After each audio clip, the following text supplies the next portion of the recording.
ತಿರುಪತಿಗೆ ಬರಲಿ first photo ಹಾಕೋದ ಇಲ್ಲಿಂದ. ನೀವು ಭಯ್ಯ ನಂದು ಯೂಟ್ಯೂಬ್ ಚಾನಲ್ ಸಬ್ಸ್ಕ್ರೈಬ್ ಮಾಡ್ತಿರ್ಬೇಕು ಬೈ, ಸಬ್ಸ್ಕ್ರೈಬ್ ಮಾಡ್ತಿರ್ಬೇಕು. ನೋಡ್ಬೇಕು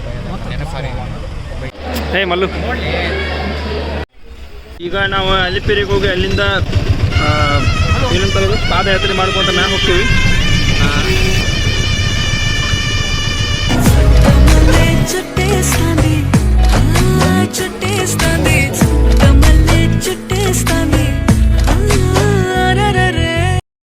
ನಮಸ್ಕಾರ ಎಲ್ಲ ಸೌಕಾರ ಮಂದಿಗೆ. ಸೊ ನಾ ಇಷ್ಟ ಹೊಂಟೇನ್ರಿ ಆಂಧ್ರ ಪ್ರದೇಶ ಒಳಗೆ ಲೊಕೇಟ್ ಆಗಿರುವಂಥ one of the rich and oldest ಟೆಂಪಲ್ಗೆ. ಯಾವ್ದು ಹೇಳ್ರಿ? ಎಕ್ಸಾಕ್ಟ್ಲಿ ತಿರುಪತಿ ತಿಮ್ಮಪ್ಪನ ಗುಡಿಗೆ ಹೋಗಿ ತಿಮ್ಮಪ್ಪನ ದರ್ಶನ ಮಾಡಿಕೊಂಡೆ. ಆಮೇಲೆ ಅಲ್ಲಿ ಏನೇನೈತೆ ನೋಡಿಕೊಂಡು ಅಲ್ಲಿ ಹಿಸ್ಟ್ರಿ ನೋಡ್ಕೊಂಡು ಬರೋಣ ಅಂತ ನಾನು ಫಸ್ಟ್ ಟೈಮ್ ಹೊಂಟೀನಿ.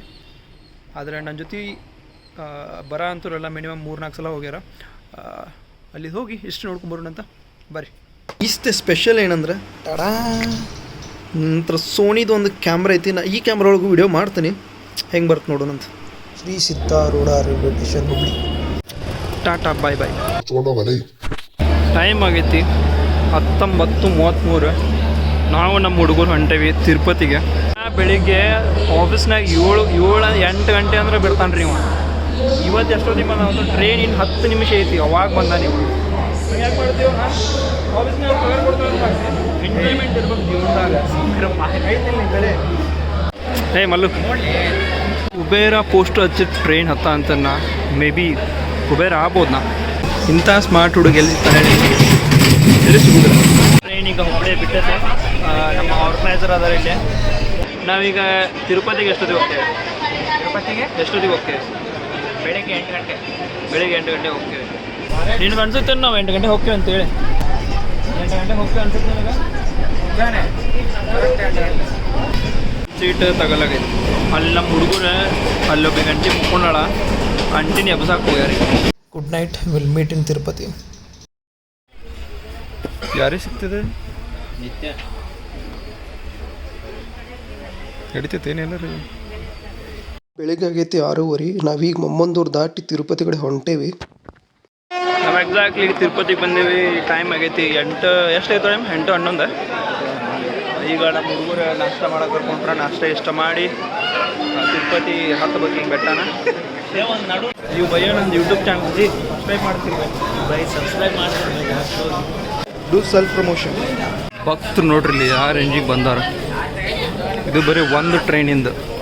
ಬೋರ್ಡೊಳಗೆ ಏನು ಮಾಡ್ದಾರಂತ್ರಿ ಒಂದು ತಿಳ ಅಂತಿಲ್ಲ ನಾವು, ಇಂಗ್ಲೀಷ್ ಒಂದು ಬಿಟ್ಟು. ತಿರುಪತಿದ ರೈಲ್ವೆ ಸ್ಟೇಷನ್ ನೋಡ್ರಿ, ಎಲ್ಲ ಕಡೆನೂ ವಿಷ್ಣುವಿನ ನಾಮ, ಶಂಕು ಮತ್ತು ಸುದರ್ಶನ ಚಕ್ರ ಐತಿ. ಏನು ತಿನ್ನೋದಿ ನೀನು?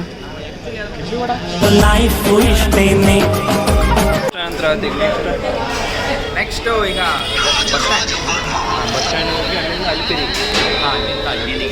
ಚಪ್ಪಲೆಲ್ಲ ಪ್ಯಾಕ್ ಮಾಡೋಣ, ಯಾಕಂದ್ರೆ ಅಲ್ಲಿ ಅಲಿಪಿರಿಯಿಂದ ವಾಕ್ ಹೋಗ್ಬೇಕು. ಏನು ಹಾಕ್ಬೇಕು? ಮಚಾಲೆ ಧೂಮ್ ಮಚಾಲೆ. ಇವ್ರು ಆಟೋದವ್ರು ನೋಡ್ರಿ, ನೀವು ಏನ ಅನ್ರಿ ಅವ್ರಿಗೆ ಹಿಂಗೆ ಸೈಡ್ ಸರದ ಕುಂತ್ರ ಅವ್ರಿಗೆ ಅದು ಆಟೋ ಹೊಡೆದಂಗೆ ಅನ್ಸೋದಿಲ್ಲ. ಇಲ್ಲ ಲಗೇಜ್ನೇ ಇದ್ರು. ಬಾಯ್ ಬಾಯ್ ಅಣ್ಣ. ಲಗೇಜ್ ಫ್ರೀ ಇಟ್ಟು ಹೋಗ್ಬೋದು ನೀವು ತಿರುಪತಿಗೆ ಹೋಗ್ಬೇಕಂದ್ರೆ. ಆಮೇಲೆ ಅಲ್ಲಿಂದ ವಾಕ್ ಸ್ಟಾರ್ಟ್, ವೈಟು ಫುಟ್ಪಾತ್, ಅಲ್ಲಿಂದ ನಡ್ಕೊತ ಪಾದಯಾತ್ರೆ ಮೂಲಕ ವೆಂಕಟೇಶ್ವರ ಮಠ ಹೋಗುತ್ತೆ. ಈಗ ನಾವು ತಿಳ್ಗಾಣ ಹಚ್ಕೊಂಡ್ವಿ. ಇವ್ರದ್ದೇ ಜರ್ನಿ ಸ್ಟಾರ್ಟ್ ಮಾಡ್ಬೇಕು. ಈಗ 1 ನಿಮಿಷ ಆಗಿಲ್ಲ, ಅಲ್ಲೇ ತಿನ್ನ ಅಂತಿಲ್ಲ ನೀನು. 2 ನಿಮಿಷಕ್ಕೂ ಏನಾದರೂ ನೀನು ತಿಂತಿರ್ಬೇಕು, ಲೇಟಾಗಿ ಸಾಯ್ಬೋದು ಅಂತ ಹೇಳಿದ್ದಾರೆ ಡಾಕ್ಟರ್ ನನಗೆ. ಶ್ರೀಮದ್ ವೆಂಕಟರಮಣ ಗೋವಿಂದ ಗೋವಿಂದ. ರಾಜಗೋಪುರ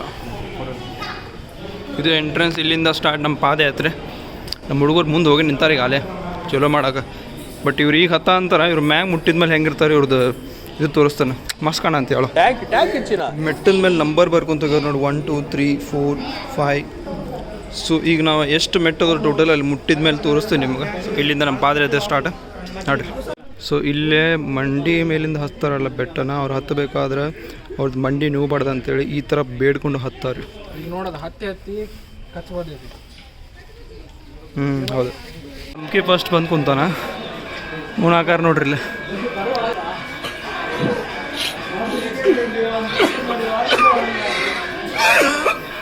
ಈ ಥರ ಭಕ್ತರು ಬೇಡ್ಕೊಂಡು ಇಲ್ಲಿ ಗಂಧ ಮತ್ತು ಕುಂಕುಮ ಹಚ್ತಾರೆ.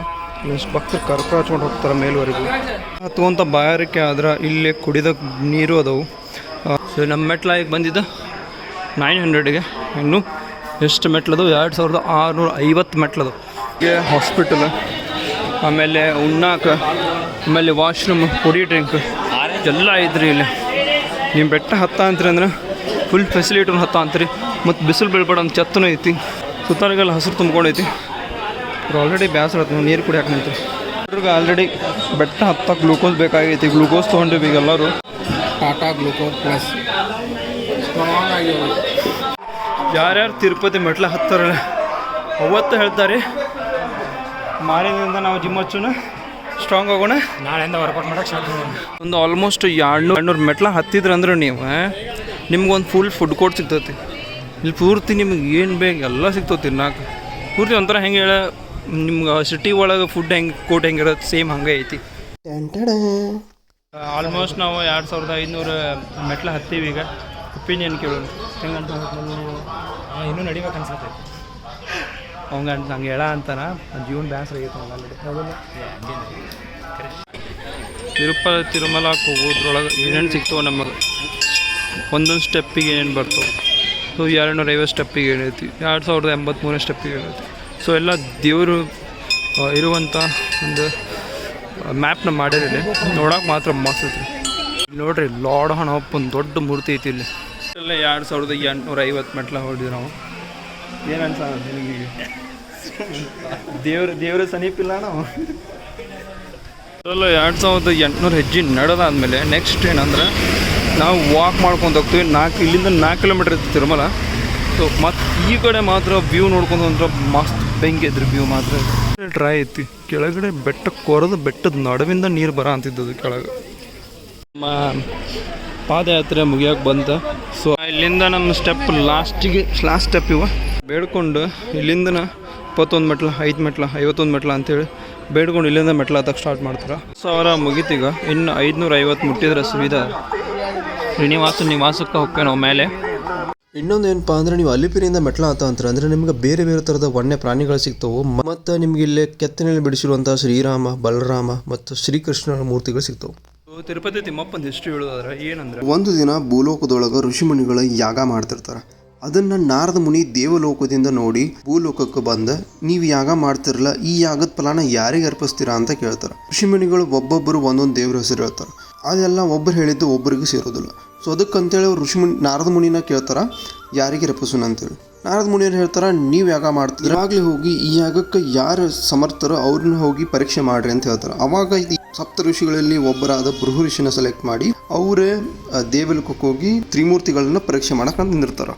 ಮೊದಲ ಭೃಹು ಋಷಿಗಳು ಬ್ರಹ್ಮನ ಹತ್ರ ಹೋಗ್ತಾರೆ. ಬ್ರಹ್ಮ ತನಗಿರೋ 4 ತಲೆಯಲ್ಲಿ 1ರಲ್ಲಿ ವೇದ, 2ರಲ್ಲಿ ಲೋಕ ಸೃಷ್ಟಿ ಮಾಡ್ತಿರ್ತಾರ, 3ನೇದ್ರೊಳಗೆ ಜ್ಞಾನ, 4ನೇದ್ರಲ್ಲಿ ಅವ್ರ ಹೆಂಡತಿಯ ಜೊತೆ ಇರ್ತಾರ. ಅದಕ್ಕೋಸ್ಕರ ಋಷಿಗೆ ಕೋಪ ಬಂದು 2ನೇ ದೇವರಾದ ಮಹೇಶ್ವರನ ಹತ್ರ ಹೋಗ್ತಾರೆ. ಮಹೇಶ್ವರ ಅಂದ್ರೆ ಶಿವ ತನ್ನ ಹೆಂಡತಿ ಪಾರ್ವತಿ ಜೊತೆಗೆ ರುದ್ರಾಧ್ಯಾನದೊಳಗಿರ್ತಾರ. ಅದನ್ನ ಕಂಡು ಋಷಿಮುನಿಗಳಿಗೆ ಇನ್ನೂ ಕೋಪ ಬಂದು ಅವರು ಶಾಪಕ್ಕೆ ಹೋಗ್ತಾರ, ಸದಾ ನೀನು ಭೂಮಿ ಮೇಲೆ ನಿರಾಕಾರ ರೂಪದಲ್ಲಿ ಪೂಜಿಸ್ತೀಯ ಅಂತೇಳಿ.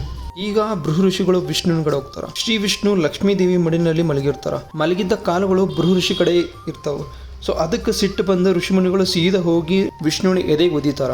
ಅವಾಗ ವಿಷ್ಣು ಎಚ್ಚರ ಆಗಿ ಬೃಹು ಋಷಿನ ಸಮಾಧಾನ ಮಾಡಿ ಭೂಲೋಕಕ್ಕೆ ಕಳಿಸ್ತಾರ. ಕಥೆಯಲ್ಲಿ ಟ್ವಿಸ್ಟ್ ಇರೋದಿಲ್ಲ ನೋಡ್ರಿ. ಯಾಕಂದ್ರೆ ಬೃಹು ಋಷಿಗಳು ಸೀದಾ ಹೋಗಿ ವಿಷ್ಣುವಿನ ಎದೆಗೆ ಒದಿತಾರ. ಇದರಿಂದ ಸಿಟ್ಟಾಗಿದ್ದ ಯಾರಂದ್ರೆ ಲಕ್ಷ್ಮೀ ದೇವಿಗೆ ಎದಕ್ಕೆ ಸಿಟ್ಟು ಬಂತಂದ್ರೆ, ಸದಾ ನಿಮ್ಮ ಎದೆಯಲ್ಲಿ ಇರುವ ನನಗೆ ಸುರಕ್ಷತೆ ಇಲ್ಲ ಅಂದಮೇಲೆ ನಾನು ನಿಮ್ಮ ಜೊತೆಗೆ ಇರೋದಿಲ್ಲ ಅಂತೇಳಿ ಲಕ್ಷ್ಮೀ ದೇವಿ ದೇವಲೋಕ ಬಿಟ್ಟು ಭೂಲೋಕಕ್ಕೆ ಬರ್ತಾರ. ಅದು ಎಲ್ಲಂದ್ರೆ ಈಗಿನ ಕೊಲ್ಲಾಪುರದಲ್ಲಿ. ಮಹಾವಿಷ್ಣುನು ದೇವಲೋಕ ಬಿಟ್ಟು ಭೂಮಿ ಮೇಲೆ ಬಂದು ಇಳಿತಾರ ಲಕ್ಷ್ಮೀ ದೇವಿಯನ್ನು ಹುಡುಕಾಕಂತೇಳಿ ಶ್ರೀನಿವಾಸ ಎಂಬ ಹೆಸರೊಳಗೆ. ಇವ್ರು ಯಾವಾಗ ದೇವಲೋಕದಿಂದ ಬಿಟ್ಟು ಭೂಮಿ ಮೇಲೆ ಇಳಿತಾರಲ್ಲ, ಇವ್ರಿಗೆ ಮಾನವನ ಸಹಜ ಗುಣಗಳು ಬಂದ್ಬಿಡ್ತಾವ. ಅಂದ್ರೆ ಎಂತಾವಂದ್ರಪ್ಪ, ಹಸಿವು, ನಿದ್ದೆ, ಬಾಯಾರಿಕೆ, ಆತರ. ಶ್ರೀನಿವಾಸ ಲಕ್ಷ್ಮೀ ದೇವಿನ ಭೂಮಿ ಮೇಲೆ ಹುಡುಕಿ ಸಾಕಾಗಿ ಈಗಿನ ತಿರುಮಲದಲ್ಲಿ ಒಂದು ಗುಹೆ ಒಳಗೆ ಧ್ಯಾನಕ್ಕೆ ಕುಂತು ಬಿಡ್ತದೆ. ಕಾರಣ ಇವ್ರ ಸುತ್ತಾರಕ್ಕೂ ಒಂದು ಹುತ್ತ ಬೆಳೀತೈತಿ. ಆದ್ರೆ ಇವರಿಗೆ ಹಸಿವು ಮತ್ತು ಬಾಯಾರಿಕೆಯಿಂದ ಕಾಡ್ತಿರ್ತಾರ. ಇದನ್ನ ನೋಡಿದ ನಾರದ ಮುನಿಗಳು ಶ್ರೀ ಲಕ್ಷ್ಮೀ ದೇವಿ ಹತ್ರ ಹೋಗಿ ಹೇಳ್ತಾರ, ಈ ತರ ಶ್ರೀನಿವಾಸ ಅವರು ದೇವಲೋಕ ಬಿಟ್ಟು ಭೂಮಿ ಮೇಲೆ ಬಂದಾರ, ಆದ್ರೆ ಅವರಿಗೆ ಹಸಿವು ಮತ್ತು ಬಾಯಾರಿಕೆ ಜಾಸ್ತಿ ಆಗ್ತಿದೆ ಅಂತ ಹೇಳಿ. ಇದನ್ನ ಕೇಳಿ ಲಕ್ಷ್ಮೀ ದೇವಿಗೆ ಮನಸ್ಸು ನೋವಾಗಿ ಅವರ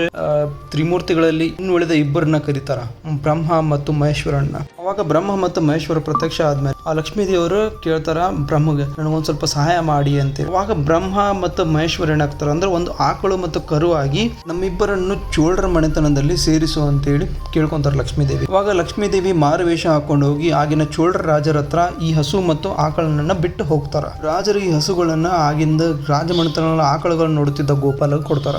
ಗೋಪಾಲ ಈ ಹಸುಗಳನ್ನ ಸಾಕ್ಬೇಕಾದ್ರೆ ಆ ಹಸು ಹಾಲೇ ಕೊಡ್ತಿರಂಗಲ್ಲ. ಹಸು ಹಾಲು ಎಲ್ಲಿ ಕೊಡ್ತಿರತ್ತಂದ್ರೆ ಶ್ರೀನಿವಾಸ ಇರುವಂತ ಹುತ್ತದ ಸಮೀಪ ಹೋಗಿ ಹುತ್ತದ ಮೇಲ್ಗಡೆ ನಿಂತ್ಕೊಂಡು ಶ್ರೀನಿವಾಸಗ ಕಾಮಧೇನು ತರ ಹಾಲನ್ನ ಕೊಡ್ತಾ ಇರುತ್ತೆ. ಇದಾದ ಒಂದಿನ ಏನಾಗುತ್ತಂದ್ರ ಒಂದು ದಿನ ಗೋಪಾಲ ಕಟ್ಟಿಗೆ ಕಡಿತಿರ್ಬೇಕಾದ್ರೆ ಹಸು ಹರ್ಕೊಂಡು ಹೋಗಿ ಶ್ರೀನಿವಾಸಗ ಹಾಲು ಕೊಡ್ತಿರುತ್ತೆ. ಇದನ್ನ ನೋಡಿ ಸಿಟ್ಟು ಬಂದ ಆ ಗೋಪಾಲ ಏನ್ ಮಾಡ್ತಾನ ಅಂದ್ರೆ ಹಸುನ ಕೊಡ್ಲಿಂದ ಹೊಡಿಬೇಕಂತ ಹೇಳಿ ಹೋಗಿ ಕೊಡ್ಲಿಲ್ಲ ಹೊಡ್ಯಾಕ್ ಹೋಗ್ತಾನ. ಕೊಡ್ಲಿ ಹೆಟ್ಟು ಹಸು ಬೆಳ್ಳಂಗ ಸೀದಾ ಶ್ರೀನಿವಾಸನ ತಲೆ ಮೇಲೆ ಬಿದ್ದ್ಬಿಡತ್ತೆ. ಇದರಿಂದ ಸಿಟ್ಟಾದ ಶ್ರೀನಿವಾಸ ಏನ್ ಮಾಡ್ತಾನಂದ್ರ ಗೋಪಾಲಗೆ ಶಾಪ ಹಾಕ್ತಾನ. ನೀನು ಒಂದು ಹಸುನ್ ಸಾಯ್ಸಕ್ ಬಂದಿ ಅಂದ್ರೆ ಮನುಷ್ಯನ ಅರ್ಹತೆ ಇಲ್ಲ, ನಿನಗೆ ಸಾವು ಬರಲಿ ಅಂತೇಳಿ ಶಾಪ ಹಾಕಿ ಹೋಗ್ತಾನ. ಆ ಕ್ಷಣನ ಗೋಪಾಲ ಸತ್ತ ಬಿಡ್ತಾನ. ಈ ವಿಷಯನ ಗೋಪಾಲನ್ ಹೆಂಡತಿ ಹೋಗಿ ಚೋಳರ ರಾಜ ಹಸುನ ಹಿಂಬಾಲಿಸ್ಕೊಂಡ್ಬಂದು ಹಸು ಹುತ್ತಕ್ಕೆ ಹಾಲು ಕೊಡ್ತಿರೋದು ನೋಡಿ ಸಿಟ್ಟಾಗಿ ಕೆಲವೊಂದಿಷ್ಟು ಬಾಣಗಳನ್ನ ಹೊಡಿತಾನ ಹಸು. ಬಟ್ ಆ ಬಾಣಗಳು ಹಸುಗೆ ಬೀಳುದಿಲ್ಲ. ಇದರಿಂದ ಸಿಟ್ಟಾದ ಶ್ರೀನಿವಾಸ ಆ ರಾಜಾಗೂ ಶಾಪ ಕೊಡ್ತಾನ, ನೀನು ಕುರೂಪಿ ಆಗ್ಬೇಕಂತೇಳಿ. ಅವಾಗ ಆ ರಾಜ ಕುರೂಪಿ ಆಗ್ತಾನ. ಇದಾದ್ಮೇಲೆ ಒಂದಿನ ಆಗತ್ತಂದ್ರ ಶ್ರೀನಿವಾಸ ಇರುವಂತ ಜಾಗದಲ್ಲಿ ವರಾಹಸ್ವಾಮಿ ಪ್ರತ್ಯಕ್ಷ ಆಗಿ ನೀನು ಇರ್ತಿರೋ ಜಾಗ ನಂದು, ನನಗೆ ಕೊಡು ಅಂತ ಕೇಳಿದಾಗ ಶ್ರೀನಿವಾಸ ಅವ್ರು ಹೇಳ್ತಾರ, ನಾನೊಬ್ಬ ಅನಾಥ, ನನಗೆ ಇರೋದಕ್ಕೆ ಜಾಗ ಕೊಡಿ ಅಂತೇಳಿ ವರಾಹಸ್ವಾಮಿನ ಕೇಳ್ತಾರೆ. ಆಗ ವರಾಹಸ್ವಾಮಿ ನೀನು ಇಲ್ಲಿ ಇರಬಹುದು, ಬಟ್ ಆದ್ರೆ ನೀನೊಬ್ಬ ಅನಾಥ ಅಲ್ಲ ಅಂತ ಹೇಳ್ತಾರ. ಬಟ್ ವರಾಹಸ್ವಾಮಿ ನಂತರ ನೀನೊಬ್ಬ ಅನಾಥ ಅಲ್ಲ, ನಿನಗೊಬ್ಬರು ತಾಯಿ ಇದಾರ ಅಂತೇಳಿ ಒಂದು ಆಶ್ರಮಕ್ಕೆ ಕಳಿಸ್ತಾರ. ಇದಾದ ನಂತರ ಶ್ರೀನಿವಾಸರು ತನ್ನ ತಾಯಿ ಹತ್ರ ಹೋಗಿ ಇರ್ತಾರ ಒಂದು ಆಶ್ರಮದಲ್ಲಿ. ಕೆಲವು ದಿನಗಳು ಕಳೆದ ನಂತರ ಅದೇ ತಾಯಿಗೆ ತನ್ನ ಮಗನ ಮದುವೆ ಮಾಡ್ಬೇಕಂತೇಳಿ ಶ್ರೀನಿವಾಸನ ಮದುವೆ ಮಾಡ್ಬೇಕಾದ್ರೆ ಇನ್ನೊಂದು ಹುಡುಕಕ್ ತಯಾರು ಮಾಡ್ತಾರ. ಅವಾಗ ಸಿಗೋದೇ ಪದ್ಮಾವತಿ ಯಾರಂದ್ರ ಆಕಾಶ ರಾಜನ ಮಗಳು. ಇವರು ಒಂದು ಪೆಟ್ಟಿಗೆ, ಬಂಗಾರದ ಪೆಟ್ಟಿಗೆಯಲ್ಲಿ ಹೊಲದಲ್ಲಿ ಸಿಕ್ಕಿರ್ತಾರ. ಈ ಪದ್ಮಾವತಿ ರಾಜ ಕುಟುಂಬ ಸೇರಿದ್ರಿಂದ ಶ್ರೀಮಂತಿಕೆಯಲ್ಲಿ ಬೆಳೆದಿದ್ರ ಕಾರಣ ಪದ್ಮಾವತಿ ತಾಯಿ ನಾವು ಶ್ರೀನಿವಾಸ ಕೊಟ್ಟು ಮದುವೆ ಮಾಡುದಿಲ್ಲ ಅಂತಾರ. ಆದ್ರಿಂದ ಶ್ರೀನಿವಾಸ ಬೇರೆನ ಹತ್ರ ಸಾಲ ಇಸ್ಕೊಂಡು ಮದುವೆ ಆಗ್ತಾರ.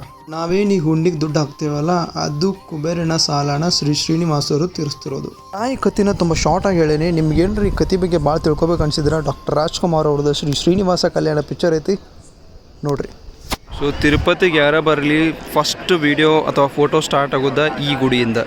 ಇದು ತಿರುಪತಿಯಲ್ಲಿರುವಂಥ ಪುಷ್ಕರ್ಣಿ. ಇಲ್ಲೇನು ನಡವಳಿಕೆ ಅಂದ್ರೆ ನಾವೇನರ ಬೇಡ್ಕೊಂಡಿದ್ದು ನೆರವೇರಿದ್ರೆ ನಾವು ಹೋಗಿ ನಮ್ಮದು ಕೂದಲ ಮಡಿ ಕೊಟ್ಟು ಇಲ್ಲಿಗೆ ಬಂದು ಇಲ್ಲಿ ಜಳಕ ಮಾಡಿ ಅಲ್ಲಿಂದ ವರಾಹಸ್ವಾಮಿ ವಿಗ್ರಹನ ನೋಡ್ಕೊಂಡು ಹೋಗೋದು ಒಂದು ರೀತಿ. ವರಾಹಸ್ವಾಮಿದ ಎಂಟ್ರೆನ್ಸ್.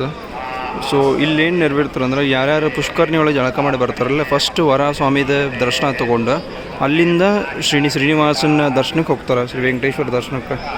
ಸೊ ಇದಿಷ್ಟು ದೊಡ್ಡ ಕ್ಯೂ ಇದ್ರೂ ಭಾಳ ಮಾಡಿ ಹಬ್ಬ ಅಂದರೂ ಹಾಫ್ ಆ್ಯನ್ ಅವರ್ 1 ಅವರ್ ದರ್ಶನ ಆಗುತ್ತೆ. ನಾವು ನಿನ್ನೆ ಪಾಳ್ಯಕ್ಕೆ ನಿಂತಾಗ ಅರ್ಧ ತಾಸೊಳಗೆ ನಮ್ಮ ದರ್ಶನ ಆಯಿತು. ಇಲ್ಲಿ ನೋಡಿರಿ ದೇವರಿಗೆ ಬೇಡ್ಕೊಂಬಂದು ದೀಪ ಹಚ್ತಾರ. ಸೊ ಇದು ಏನು ಮೆಟ್ಟ ಕಡೆಯಿಂದ ಕರ್ಪೂರ ಹಚ್ಕೊಂಡು ಬರ್ತಾರಲ್ಲ ಅವ್ರು ಇಲ್ಲಿ ದೀಪ ಹಚ್ತಾರ. ಈ ದೀಪ ಎಲ್ಲೈತಂದ್ರೆ ಸೀದಾ ದೇವರ ಗುಡಿ ಅಪೋಸಿಟ್ ಐತಿ. ಶ್ರೀನಿವಾಸ ಗುಡಿ ನೋಡ್ರಿ, ಶ್ರೀನಿವಾಸನ ಗುಡಿ. ಇದು ಫಸ್ಟ್ ಗೋಪುರ, ಆಮೇಲೆ ಅದ್ರ ಹಿಂದ್ಗಡೆ ಒಂದು ಸಣ್ಣ ಗೋಪುರ, ಅಲ್ಲಿಂದ ಎಂಟ್ರಿ ಆಗ್ತೇವೆ ನಾವು. ಆಮೇಲೆ ಅದಕ್ಕೆ ಏನು ಬಂಗಾರದ ಐತಲ್ಲ ಅದ್ರ ಒಳಗಡೆ ಶ್ರೀನಿವಾಸ ಇರೋದು. ನಿಮಗೆ ಮಿನಿಮಮ್ ದೇವ್ರು ಇಲ್ಲಿಂದ ಅಂದ್ರೂ ಒಂದು 50 ಮೀಟ್ರ್ ದೂರದಲ್ಲಿ ದರ್ಶನ ಆಗುತ್ತೆ ಹೊರತು ಅಷ್ಟು ಇದಕ್ಕೆ ಸಮೀಪ ಏನು ಬಿಡೋಂಗಲ್ಲ.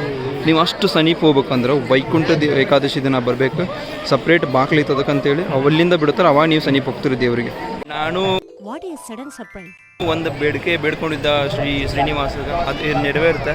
ಸೊ ಅದಕ್ಕಂತೇಳಿ ನಾನು ಬಂದು ಮುಡಿ ಕೊಟ್ಟು ಹೊಂಟೇನೆ ಶ್ರೀನಿವಾಸಗೆ. ಮತ್ತೆ ಬೇಡ್ಕೊಂತ ಹೋದೆ, ಮತ್ತೆ ಮುಡಿ ಕೊಡಿದೆ. ಯಾವತ್ತು ದೇವ್ರ ಹತ್ರ ಬೇಡ್ಕೊಂತಿರ್ಬೇಕು, ದೇವ್ರ ಫಲಸ್ತಾನ. ನಾವೇನು ಮಾಡಿರ್ತೀವಿ ಬೇಡ್ಕೊಂಡಿರ್ತೀವಿ ಅದನ್ನ ಕೊಡ್ಕೊಂತ ಹೋಗ್ಬೇಕು ದೇವ್ರಿಗೆ, ಅಷ್ಟೇ. ಸೊ ಇದ್ರ ಅರ್ಥ ಏನಪ್ಪ ಅಂದ್ರೆ ನಡುವೆ ಇರೋದು ಏನಂದ್ರೆ ಶ್ರೀನಿವಾಸನ ತಿಲಕ, ಅದಾದಮೇಲೆ ಪಕ್ಕದಲ್ಲಿರೋದು ಶಂಕುನಾದ, ಅದ್ರ ಪಕ್ಕದಲ್ಲಿರೋದು ಸುದರ್ಶನ ಚಕ್ರ. ನಾವು ವಿಷ್ಣುವನ್ನ ಕೃಷ್ಣನ ಅವತಾರ ಅಂತಲೂ ಹೇಳ್ತೀವಿ, ಅದಕ್ಕೆ ಅದು ಸುದರ್ಶನ ಚಕ್ರ. ಈ ಕಡೆ ಇರೋದು ಗರುಡ, ಅದು ಏನಂದ್ರೆ ವಿಷ್ಣುವಿನ ವಾಹನ. ಆಮೇಲೆ ಈ ಕಡೆ ಇರೋದು ಹಣವಪ್ಪ, ಯಾಕಂದ್ರೆ ನಾವು ವಿಷ್ಣುವಿನ ರಾಮನ ಅವತಾರ ಅಂತಲೂ ಹೇಳ್ತೀವಿ. ಸೊ ಅದಕ್ಕೋಸ್ಕರ ಹಣವಪ್ಪನ ಒಂದು ಭಕ್ತ. ಇವರಿಬ್ಬರು ವಿಷ್ಣುವಿನ ಪಟ್ಟ ಭಕ್ತರು. ಎಷ್ಟು ಕೋಟಿ ಜನ ಭಕ್ತರು ಬಂದ್ರೂ ಊಟ ಮಾಡೋಕ್ಕಂತೇಳಿ ಅನ್ನ ಪ್ರಸಾದ ಐತಿ. ಇದು ಯಾವತ್ತೂ ನಿಲ್ಲೋದಿಲ್ಲ.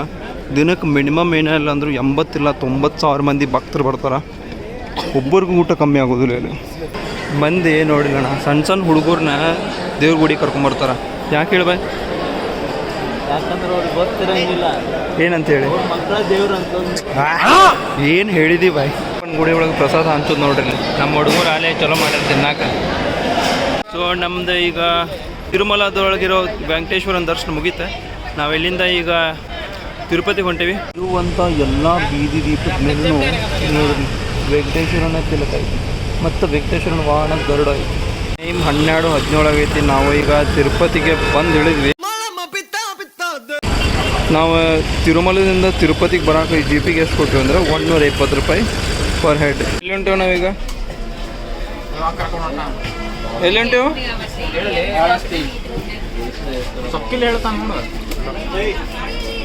ಸೊ ಟೈಮ್ ಆಗೈತಿ 2:10. ನಾವೀಗ ಬಂದೇವಿ ಕಾಳಹಸ್ತಿಗೆ. ಓಂ ನಮಃ ಶಿವಾಯ. ಕಾಳಹಸ್ತಿ ಒಳಗೆ ಏನೈತಪ್ಪ ಅಂದ್ರೆ ಇಲ್ಲೇ ಶಿವನ ಮೂರ್ತಿ ಐತಿ. ಮೇಲ್ಗಡೆ ನೋಡ್ಬೋದು ನೀವು. ಇದನ್ನು ಈ ಕಾಳಹಸ್ತಿಲಿರೋ ಶಿವನ ಗುಡಿನ ಏನಂತಾರಂದ್ರೆ ಇದು ವಾಯುವಿಗೆ ಸಿಂಬಾಲ್ ಮಾಡುತ್ತಂತ. ಇಲ್ಲೇ ಫೋನ್ ಮತ್ತು ಬ್ಯಾಗ್ ಕ್ಯಾಮ್ರಾ ಎಲ್ಲ ಇಸ್ಕೊತಾರೆ. ಒಳಗೆ ಕ್ಯಾಮ್ರಾ ಅಲೋವ್ ಇಲ್ಲ. ಹೋಗಿ ಬಂದಮೇಲೆ ನಾನು ರಿವ್ಯೂ ಹೇಳ್ತೇನೆ ನಿಮ್ಗೆ ಹೆಂಗಾಗಿದೆ ಅಂತೇಳಿ. ಶ್ರೀ ಕಾಳಹಸ್ತಿ ಬಗ್ಗೆ ಹೇಳೋದಾದ್ರೆ ನಮಗೆಲ್ಲ ಗೊತ್ತಿರೋ ಹಂಗೆ ಬೇಡ್ರ ಕಣ್ಣಪ್ಪ ತನ್ನ ಕಣ್ಣುಗಳನ್ನು ಶಿವನಿಗೆ ದಾನ ಮಾಡಿದ ಕತಿ ಎಲ್ಲರಿಗೂ ಗೊತ್ತೈತಿ. ಆ ದಾನ ಮಾಡಿದ ಸ್ಥಳ ಯಾವುದಂದ್ರೆ ಕಾಳಹಸ್ತಿ. ಶ್ರೀ ಕಾಳಹಸ್ತಿದ ಅರ್ಥ ಏನಂದ್ರೆ ಶ್ರೀ ಅಂದರೆ ಜೇಡ, ಕಾಳ ಅಂದ್ರೆ ಹಾವು, ಹಸ್ತಿ ಅಂದರೆ ಆನೆ. ಈ ಮೂರು ಪ್ರಾಣಿಗಳು ನಿಸ್ವಾರ್ಥವಾದ ಸೇವೆಯನ್ನು ಸಲ್ಲಿಸಿ ಶಿವಗೆ ಇಲ್ಲಿಂದ ಮುಕ್ತಿ ಪಡಿತು. ಅದಕ್ಕೋಸ್ಕರ ಈ ಜಾಗನ ಶ್ರೀ ಕಾಳಹಸ್ತಿ ಅಂತ ಕರೀತಾರೆ. ಈ ಗುಡಿನ 5ನೇ ಶತಮಾನದೊಳಗೆ ಪಲ್ಲವರು ಕಟ್ಸಾರ. ಸೊ ಈ ಗುಡಿನ ಮೇನಾಗಿ ಡೆವಲಪ್ ಮಾಡಿದ್ದು ಚೋಳರ 10ನೇ ಶತಮಾನದೊಳಗೆ. ಈ ಗುಡಿ ಸ್ಪೆಷಲ್ ಯಾಕಪ್ಪ ಅಂದ್ರೆ ಇಲ್ಲಿರೋ ಶಿವಲಿಂಗ ಐತಲ್ಲ ಇದು ಉದ್ಭವ ಶಿವಲಿಂಗ. ಪಂಚಭೂತಗಳಲ್ಲಿ ಒಂದಾದ ವಾಯುಲಿಂಗನ ಇದು ಪ್ರತಿನಿಧಿಸ್ತತಿ. ಇಲ್ಲಿ ನೋಡ್ರಿ ಇಲ್ಲಿರೋದು ಯಾರು ಗೊತ್ತಿನ ಶ್ರೀಕೃಷ್ಣ ದೇವರಾಯರ. ಇವರು 15ನೇ ಶತಮಾನದೊಳಗೆ ಶ್ರೀ ಕಾಳಹಸ್ತಿಗೆ ಒಂದು ರಾಜಗೋಪುರ ಮತ್ತು 100 ಕಂಬಗಳನ್ನು ಕೊಟ್ಟಿರ್ತಾರೆ. ಅದಕ್ಕೋಸ್ಕರ ಅವ್ರ ನೆನಪಿಗಂತೇಳಿ ಅವ್ರದ್ದು ಶಿಲೆ ಮಾಡಿಟ್ಟು. ಈ ಗುಡಿ ಸ್ಪೆಷಲ್ ಏನಪ್ಪ ಅಂದ್ರೆ ಇಲ್ಲಿ ಪಾತಾಳ ಗಣಪತಿ ವಿಗ್ರಹ ಐತಿ. ಈ ಗುಡಿ ಆಂಧ್ರ ಪ್ರದೇಶ ಕಿತ್ತೂರು ಜಿಲ್ಲೆ ಒಳಗೆ ಕಟ್ಟಾಗೈತಿ. ಬಂದು ನೋಡ್ರಿ. ಸೊ ನಾವೀಗ ಅಲ್ಲಿ ಮುಗಿಸ್ಕೊಂಬಂದು ಇಲ್ಲೇ ಶ್ರೀ ಲಕ್ಷ್ಮೀ ನಾರಾಯಣ ಭವನದಾಗ ಊಟ ಮಾಡಿ ನೆಕ್ಸ್ಟ್ ಈಗ ನಾವೆಲ್ಲಿ ಹೊಂಟೇವೆ ಅಂದ್ರೆ ಗೋವಿಂದರಾಜು ಟೆಂಪಲ್ಗೆ ಹೊಂಟೇವೆ ನಾವು ಅಲ್ಲಿ 30 ಮಂದಿಗೆ. ಸೊ ನಾವು ಬಂದೇವಿ ಈಗ ಗೋವಿಂದರಾಜು ಟೆಂಪಲಿಗೆ. ತಿರುಮಲ ತಿರುಪತಿ ಬಗ್ಗೆ ಹೇಳೋದಾದ್ರೆ ಒಂದು ವಿಡಿಯೋ ಸಾಲೋದಿಲ್ಲ. ಮತ್ತೆ ಹೋಗೋಣ, ಮತ್ತೆ ಸಿಗೋಣ. ಆಲ್ಮೋಸ್ಟ್ ಎಲ್ಲ ಜರ್ನಿ ಮುಗಿದತ್ತೆ ನಮ್ದು. ಈಗ ನಾವು ವಾಪಸ್ ಹುಬ್ಳಿಗೆ ಹೊಂಟೇವಿ. ಹುಬ್ಳಿಗೆ ಹೊಂಟೇವಿಲ್ಲ ನಾವು ಪ್ರಮೋಷನ್ ಮಾಡಿ ನಂದು ಯೂಟ್ಯೂಬ್ ಚಾನಲ್ ಹೆಸರು ಹೇಳ್ಬೇಕು. ನಾನು ಬೈ ಸರ್ಚ್ ಮಾಡಿ ಬೈ RJ ನಾರಿ. ಬೈ 191 ಆದ್ರಲ್ಲ, ಮೊನ್ನೆ 180 ಅಂತಂದಿದ್ವಿ. Improvement by improvement. ಹೋಗ್ತಿದ್ರ ಮೊದಲ ಒಂದು ಮಾತ್ರೆ. what things at what times happen, that things at that times happen. Good food is wise medicine, but good friends are pure medicine. ಎಲ್ಲರೂ subscribe ಮಾಡ್ರಿ RJ in RE.